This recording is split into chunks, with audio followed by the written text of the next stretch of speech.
Moving on, here's another Marvel book.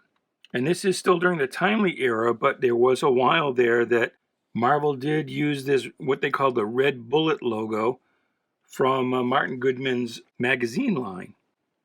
This feels thin. And I don't know, you let me know in the comments below if you know, but I'm not sure if Tex Taylor was an actual cowboy. It's not ringing any bells for me, or if this is just a fictional character and these are just, actors in this photo cover. And it looks like, actually, I'm not 100% sure if that is a photo given a kind of a sepia tone or if that is a painted cover. It looks like it might actually be a painted cover. And I would be surprised that Goodman paid for a painted cover, so it might actually come from some other source, maybe from his magazines. I'm going to count up these pages. There's our centerfold. We do go from page 16 to 17, although I miscounted. No, 18, so 36. But here's a look inside this book.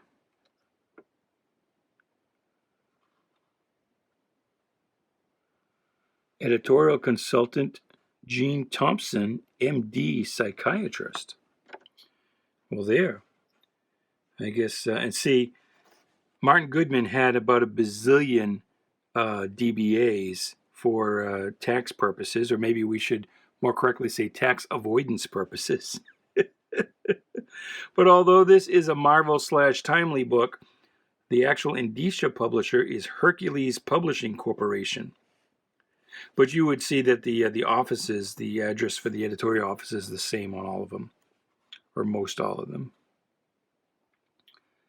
A few ads. Diablo, ruler of the Rockies. It's a story about a bear.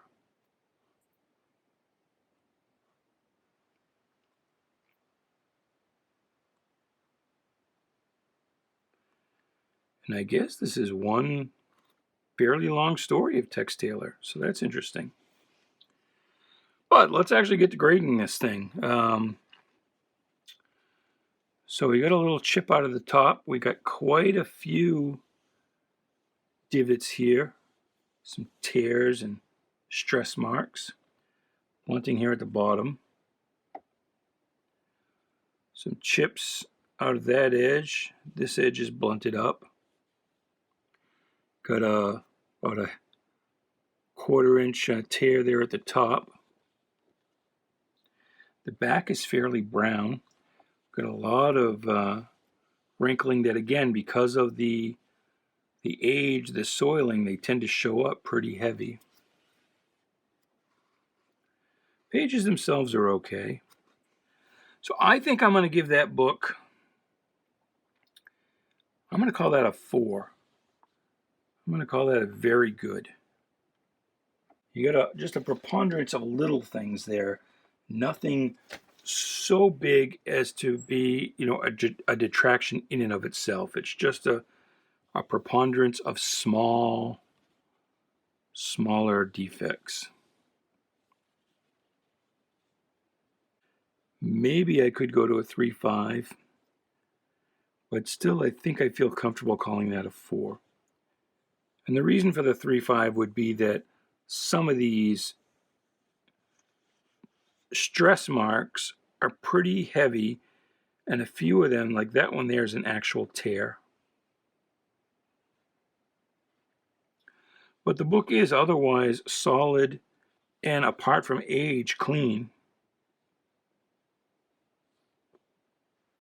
Well, you know what? Actually, with that chunk missing there at the top, and I didn't really see real well the first time around, I think maybe I am going to go to a 3.5. Well, no, I still think it could be a 4.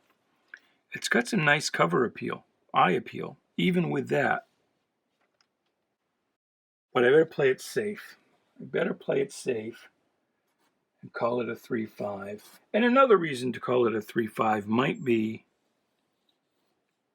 that the back cover is pretty tanned up. It's not super white. So I guess I am going to go 3.5. But that is kind of the grading process. You kind of, you're back and forth, and you'll talk yourself right in and right out of stuff. And it's hard not to be worried about how people are going to react.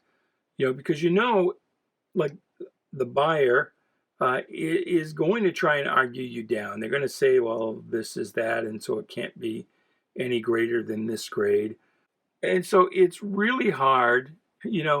I compare it a lot of times to when I was a newspaper reporter, and you're always thinking in the back of your mind as to how somebody is going to react to the story and how they're going to complain, and what do you need to do, or do you in fact need to do anything at all to mitigate that or take it into account. You're sort of prejudging whether their objections are valid or not. But that does mean taking the objections into account, trying to think like the other person. I'm thinking, okay, what are they going to come back with and say about this? And so grading, it's the same way. You're trying to think, like, if I was going to be super critical, what's the worst thing I could say? And then you have to decide for yourself, well, are those critiques valid? And you have to be honest with that. I mean, you have to really, really judge your own grading and assessment. And, are you looking at it through rose-colored glasses? Do you have any kind of self-confirmation bias in there? It's a hard thing. It's not easy grading a comic book. This one will be fairly easy, though. We've got rust on the staple, rust on both staples. That's a nice looking copy, really. We've got some discoloration around the staples. And this is Princess Pantha. So Thrilling Comics was part of the Nedor line, which is sometimes called Better Publications or Standard Comics. It went through several name changes during its life. And these characters have most recently shown up as part of the Tom Strong series, and they actually even had their own miniseries as part of the America's Best Comics line from DC Comics. And I say recently, it's been a few years now, actually. But Princess Panther and all of those other characters showed up there. The Fighting Yank, and a fellow whose name I always forget with the skull and crossbones on his chest. But yeah, now we do have a fold here. It doesn't. Well, I guess it does kind of go all the way. And there's another little one there. Some wrinkling here that could be kind of moisture damage, and it's on the back as well. So I wouldn't call it water damage, and there's no staining, so I'd call that moisture damage. There's some wrinkling here that, if water actually ever came into contact with it, it wasn't for that long. Although, if you see here, that's a beverage ring. That's a big ass beverage. But some sort of bottle was set on top of this. So that is probably where that wrinkling comes from. That moisture damage is probably from the bottle was sweating. But that is a big old, again, what we call a beverage ring, although in this case it's more of a bottle ring. We'll look inside the book, see what we've got. So we've got Captain Eagle, who I think was an actual costume hero at one point, but at this point he's joined the war effort and he is in military garb. And who do we have here? Looks like some kind of kid gang thing. The Commando Cubs. So yeah, that is a kid gang, a la the Jack Kirby Newsboy Legion Boy Commandos, or the Young Allies at Marvel. This looks like it is Doc Strange. Let's take a look. There he is with his jodhpurs and his muscle shirt. And he had about 1,000,000,001 powers. He could do just about anything. And there it is, Doc Strange. And in his early appearances, he actually was called Doctor Strange. But then they shortened it to Doc Strange. And luckily when Ditko and Lee came along and developed Doctor Strange, the name was no longer spoken for. Who do we have here? This looks like a little Abner ripoff. Louis Lazybones.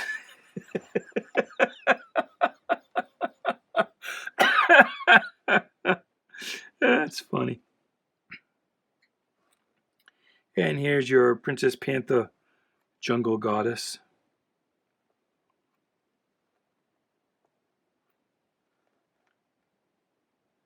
That was pretty titillating to young boys in the 1940s. What year is this? 1947. Oh, and I wanted to look at the centerfold to see how bad that rust is migrating. If I can find the centerfold. I think I passed it. I think I might have passed it again. Yes, that rust is pretty heavy on the inside. So I think on this one, I would be inclined to give that a 4, even with the moisture wrinkling and the beverage ring. It's fairly complete. But with that heavy rust in the staples, I think I'm going to go down to a 3.5. And maybe even a 3. I seem to be, today, I'm starting high and then talking myself into lower and lower grades. That'll happen. You know, you'll have days where you just don't trust yourself. But I think the rust in the staples is heavy enough. Well, I mean, the thing is, the book is complete and the spine hasn't got much for tears and wear. And this fold here is about the biggest defect other than the wrinkling, and you don't even know, if that was in a case, you'd barely see it. You more have to feel it. But there's that beverage ring and the kind of soiling down here. Now, luckily, it's not to the level of foxing yet, but you can see you've got some greater discoloring down here and along the spine than you do here kind of in the middle. I think I'm going to go with a 3.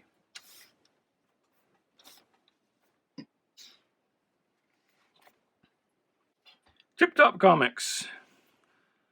This is a Nancy vehicle. And now I'm going to have to exercise some caution here because this spine is pretty ragged. This might be detached. And it might, again, be another one that wants to come apart in my hands. So yes. You can see here that the cover is detached and we have quite a few big old tears there.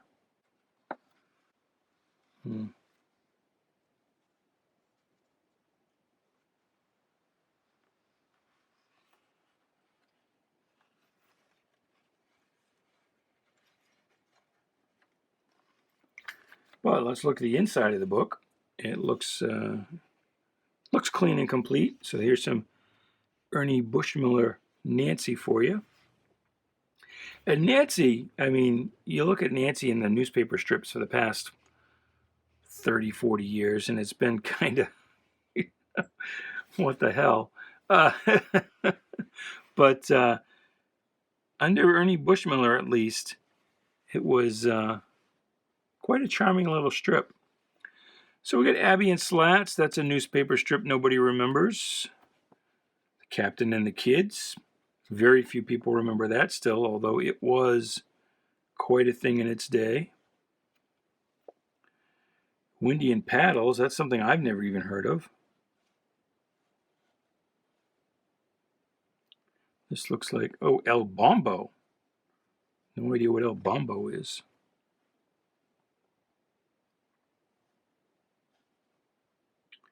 Here's some actual little Abner for you.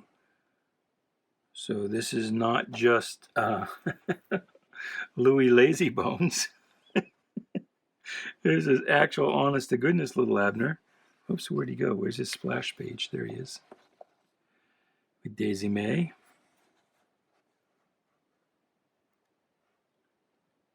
And Curly Ko.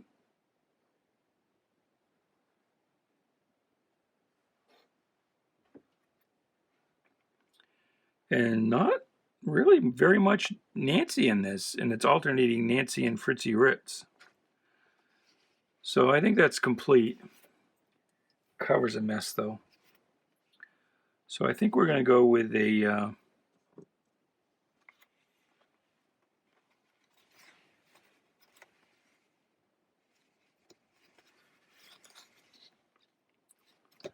I'm going to go with a 1-0 on that. Just because it is, this is effectively a coverless book. And you can see here that it's not going to take too much handling before that spine does just completely come apart. So this book, this one's a little obscure, Top Secrets. And it's Volume 1, Number 2. It's a Street and Smith book. So Street and Smith like to use volume numbers. This only went to 10 issues, all in the first volume. And this is the second issue. The first issue is actually Top Secrets of the FBI. And that one just said Top Secrets in the Indicia as well, according to the Grand Comics database. But this one's a little rough, and we are missing a piece here. I think our cover might be detached. Detached from the top cover, just kind of hanging on at the bottom cover.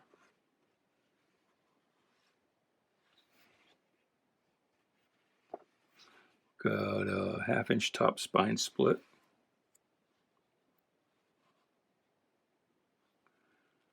The famous river murders. Dun, dun, dun. Trina with 13 was unlucky. It's looking like this centerfold's detached. It is. It is. So we want to make sure it's actually...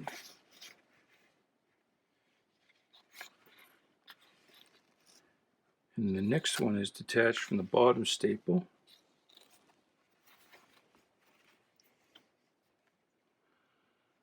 So I think this one I'm going to go with a 1/5 on. 1/5 because you've got some pretty significant ripping here. It wouldn't take much for that to become detached from the bottom cover, because you can see we've got a big long rip here and here. Circles to the back. So all you need is those two rips to join on either side, and that cover's coming off. It's already detached at the top cover, staple. 1/2-inch top spine split, missing piece. There's a 1/2-inch rip there. So we're going with a 1/5.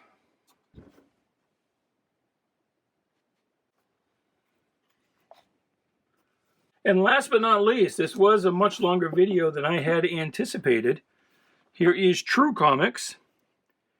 And much like that Target Comics, it's one of those books that was supposed to be good for you and just wasn't very interesting. Or at least to modern fans. This might have been quite a educational thing for kids of the age. Oh, we've got several pages with a rip. So this puncture right here goes through several pages, many pages. And there's 2 of them actually. I want to see if this centerfold is detached. It is. But it looks like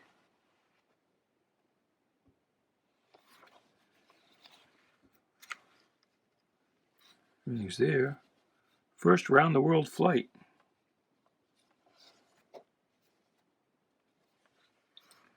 But yeah, by modern standards, these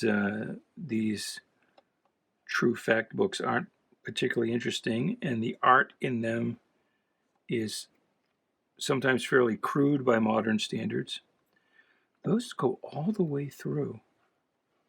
No, not... Yes, there's still some ripping there. And in the front cover. So we got one of 2 options here. somebody stabbed this book a couple of times with a knife, or they could have shot at it with a BB. So they probably answered this back cover ad and sold whatever it was you were supposed to sell here, or American seed packets, so you could win a prize. And they probably either won either the knife or the Daisy Red Ryder BB gun with the compass and the stock and this thing that tells time. Carbine action. I forget how the whole thing goes. And then as soon as they got their prize, they tested it out on the book that they saw the ad in. Because those 2 punctures go through the entire book, every page. It's not big. I love this coloring here too. I don't know what that's all about. That looks like somebody took an eraser to it.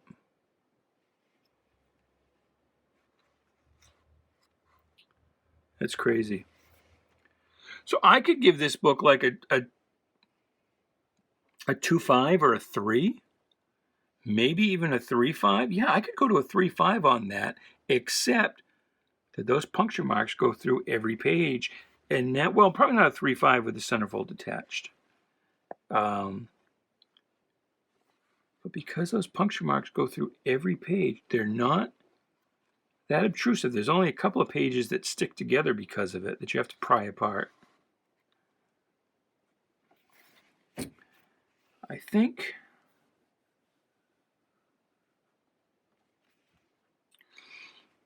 because the rest of it is fairly decent and complete. Oh, look, he filled out the ad too. This is Earl Holmes. He's in Wisconsin. Can you see that? He's in Cudaby, Cudaby, Wisconsin. That can't be a real place. And not to completely dox him, but it looks like he lives at 1940 South Penn, or South Penn, Penn, and his name is definitely Earl, and it looks like it's Hohlus, or